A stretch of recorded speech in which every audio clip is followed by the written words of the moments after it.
లావణ్యపై మరో కేసు నమోదైంది.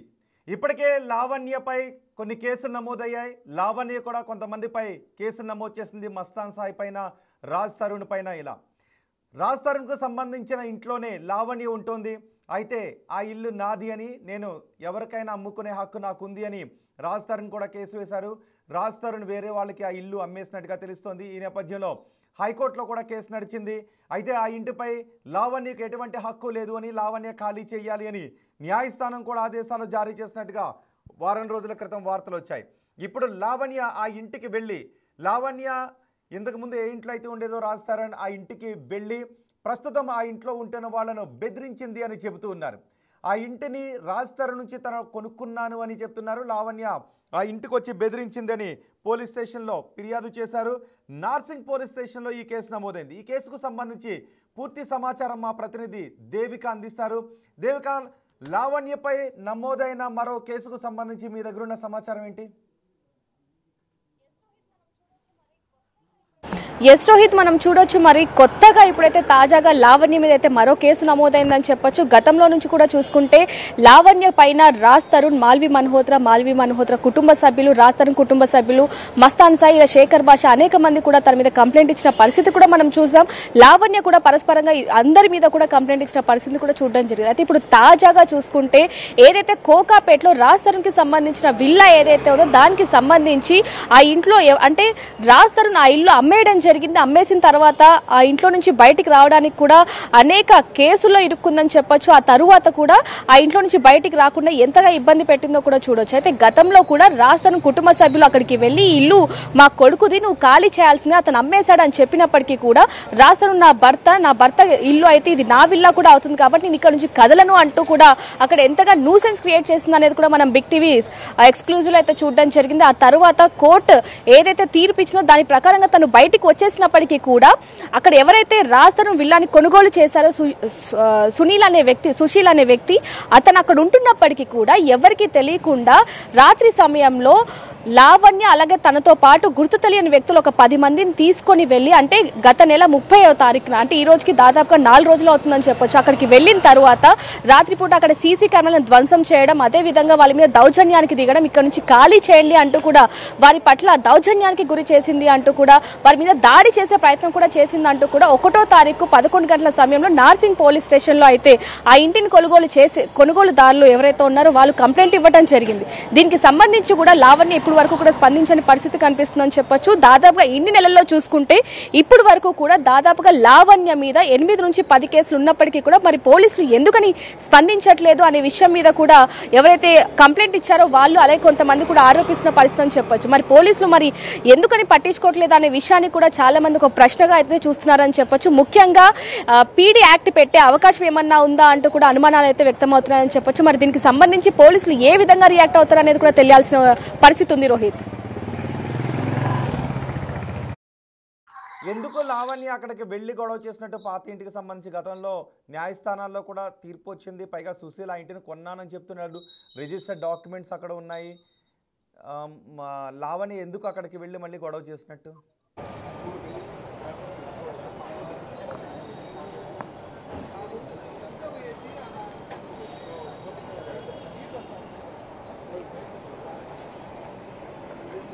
లావణ్య మళ్ళీ ఎందుకు అక్కడికి వెళ్ళి గొడవ చేసినట్టు? ఆ ఇల్లు తనది కాదు అని న్యాయస్థానాల్లో కూడా తీర్పు వచ్చింది అని చెప్తున్నారు. అండ్ రిజిస్టర్డ్ డాక్యుమెంట్స్ కూడా ఉన్నాయి. సుశీల్ రాజ్ తరుణ్ నుంచి నేను చట్టబద్ధంగా కొనుక్కున్నాను, రిజిస్ట్రేషన్ కూడా చేయించుకున్నానని చెప్తున్నారు. మరి లావణ్య ఎందుకు వెళ్ళినట్టు?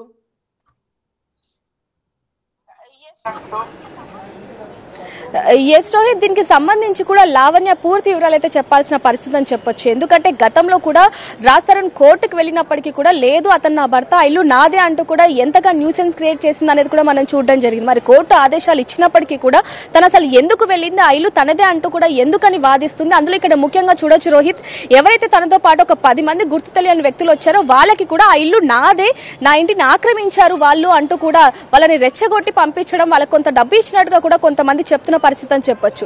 ఇందులో ముఖ్యంగా ఇంకో విధంగా చూసుకుంటే గనక ఆ ఇల్లు తనది కానప్పటికీ కూడా తను ఎందుకు ఆ విధంగా చేస్తుంది, గతంలో కూడా రాస్తాను నా భర్త అంటూ కూడా నా భర్త నాకు డబ్బులు ఇచ్చాడు, నన్ను అనేక విధాల్లో నన్ను ప్రేమగా చూసుకున్నాడు, మాకు పెళ్ళయింది అంటూ కూడా అనేక విషయాలు చెప్పడం జరిగింది. మరి పెళ్ళైన తర్వాత మరి ఎందుకని రాస్తాను స్పందించట్లేదు అనే విషయాలు కూడా తను ఇప్పటి వరకు కూడా సరిగ్గా ఈ ప్రశ్నలన్నిటికీ కూడా సమాధానం ఇవ్వని పరిస్థితి అయితే కనిపిస్తుందని చెప్పొచ్చు. రాస్తాను మాత్రం ఏ విషయాలైనా సరే నేను కోర్టులోనే తేల్చుకుంటాను, నేను తనతో మాట్లాడే ఓపిక నాకు లేదు అంటూ కూడా రాస్తాను చెప్తున్న పరిస్థితి అని చెప్పొచ్చు.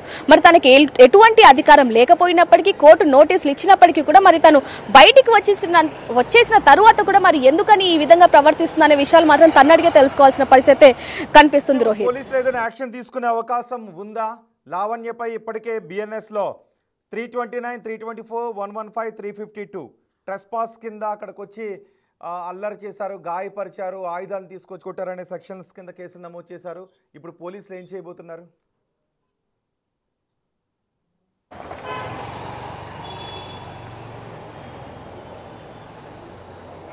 దేవిక ఇప్పుడు పోలీసులు ఏం చేయబోతున్నారు? లావణ్యపై ఇప్పటికే 329, 324, 115, 352 సెక్షన్ల కింద కేసులు నమోదు చేశారు. మందిని తీసుకొచ్చి మారణాయుధాలతో వచ్చి తమ ఇంటిపైన దాడి చేశారు, ట్రెస్పాస్కి పాల్పడ్డారు అంటే కేసులు నమోదు చేశారు కదా. ఇవన్నీ కూడా ఎఫ్ఐఆర్ కూడా అయ్యాయి. ఇప్పుడు పోలీసులు ఏం చేయబోతున్నారు? లావణ్యను అరెస్ట్ చేసే అవకాశం ఏమైనా ఉంది కేసులో?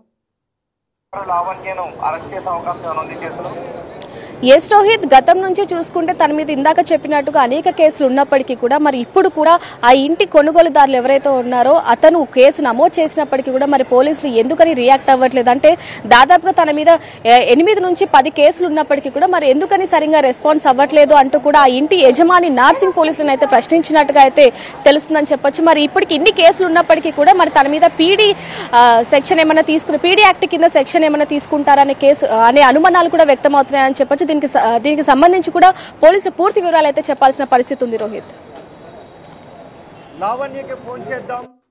లావణ్య ఎప్పుడైతే రాజ్ తరుణ్ నేను ప్రేమించుకున్నాము, రాజ్ తరుణ్ నన్ను పట్టించుకోవటం లేదు అని తొలుత లావణ్య మీడియాకు వచ్చింది, రాజ్ తరుణ్పై ఆరోపణలు చేసింది. ఆ తర్వాత లావణ్య రాజ్ తరుణ్ కేసులో చాలా మలుపులు తిరిగాయి. మధ్యలో మస్తాన్ సాయి ఎంట్రీ ఇచ్చాడు. మస్తాన్ సాయికి లావణ్యకు మధ్య కేసులు నడిచాయి. ఆ తర్వాత లావణ్యకు మరికొంతమంది తన స్నేహితులకు డ్రగ్స్కి సంబంధించి అంటూ, మాదక ద్రవ్యాలకు సంబంధించి అంటూ కొన్ని కేసులు వచ్చాయి. లావణ్య కేసులో ఎన్నో ట్విస్టులు వచ్చాయి.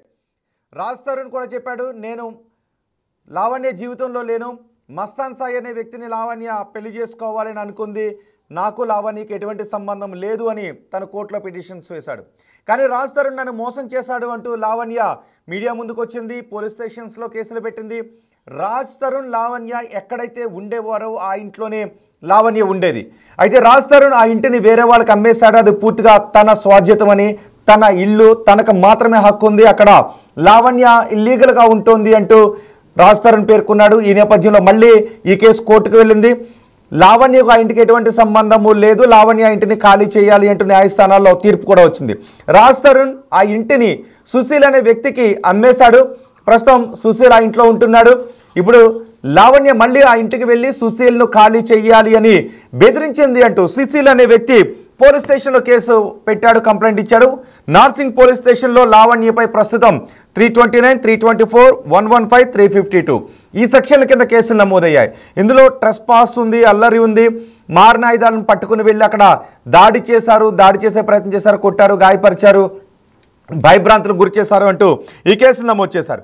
ఇప్పుడు పోలీసులు లావణ్యను అరెస్ట్ చేసే అవకాశం ఉంది అనే చర్చ జరుగుతుంది. ఒకసారి మనం లావణ్యకే ఫోన్ చేద్దాం. లావణ్యకు ఫోన్ చేస్తున్నాం కానీ Lavanya out of coverage area అని వస్తుంది.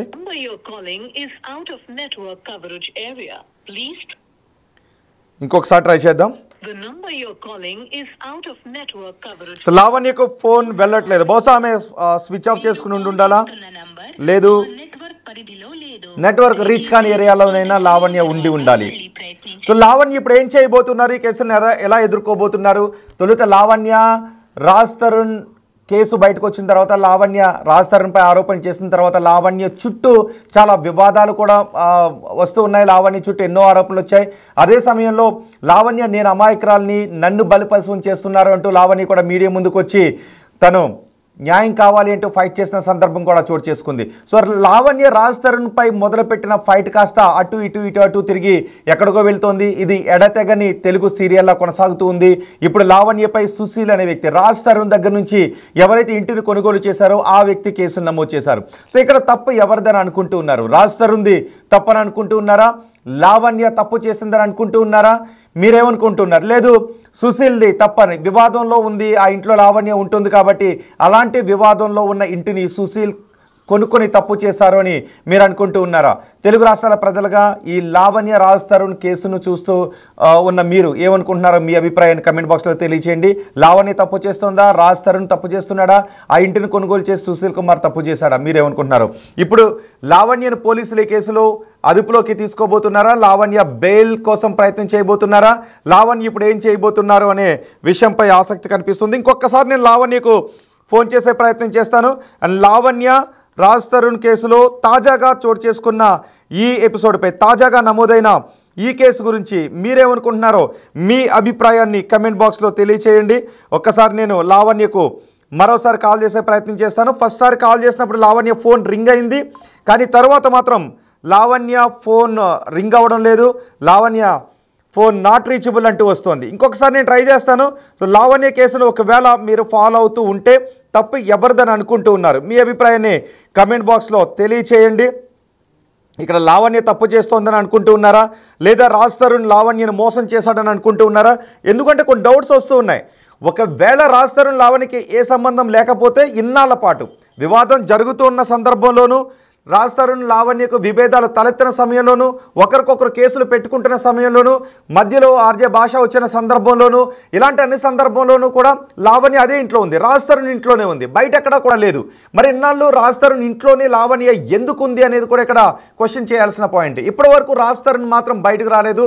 కేవలం రాజ్ తరుణ్ న్యాయవాదుల చేతో, తన అడ్వకేట్స్తోనో, లేదంటే తన స్నేహితుడి చేత, ఆర్జే భాష చేతనో వీళ్ళతో మాత్రమే మాట్లాడిస్తూ వచ్చాడు తప్ప రాజ్ తరుణ్ ఎక్కడ మాట్లాడలేదు. కొన్ని రోజుల క్రితం ఒక హీరోయిన్ ఇంట్లో రాజ్ తరుణ్ ఉన్నప్పుడు ముంబైలో లావణ్య అక్కడికి వెళ్ళి ఆ ఇంట్లోకి వెళ్ళి గొడవ చేసినప్పుడు మాత్రమే రాజ్ తరుణ్ మనకు కనిపించాడు. ఆ తర్వాత ఒకసారి పోలీస్ స్టేషన్ దగ్గర కనిపించాడు. మిగతా ఎప్పుడు కూడా రాజ్ తరుణ్ మీడియా ముందుకు రాలేదు.